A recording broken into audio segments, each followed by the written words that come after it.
Unajua saa ingine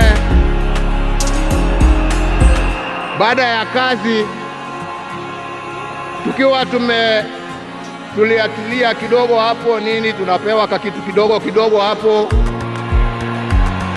Kwani unacheka? Mimi kakitu kidogo nasema uji na chai. Unacheka? Mimi kakitu kidogo nasema uji na chai. Unacheka? Mimi kakitu kidogo nasema uji na chai.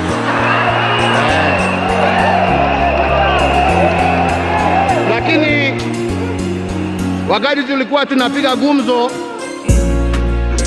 saa ingine tulikuwa tunajiuliza, unajua jamani, wale wazee ambao wameenda, wakina Jaramogi, wakina Jomo, wakina Nkrumah, wakina Mwalimu Nyerere,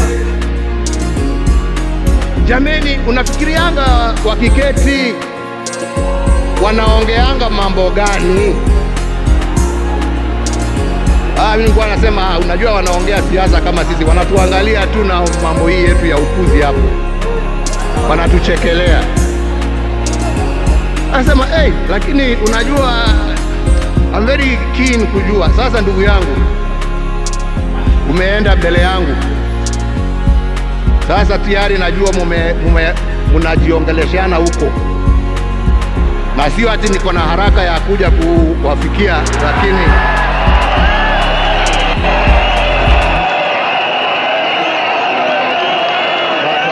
bado tunataka tutulie kidogo. Mwenyezi Mungu atusaidie, lakini najua wakati wetu tukifika utakuwa hapo kutuambia njia ya kutembea hizo mabarabara za huko.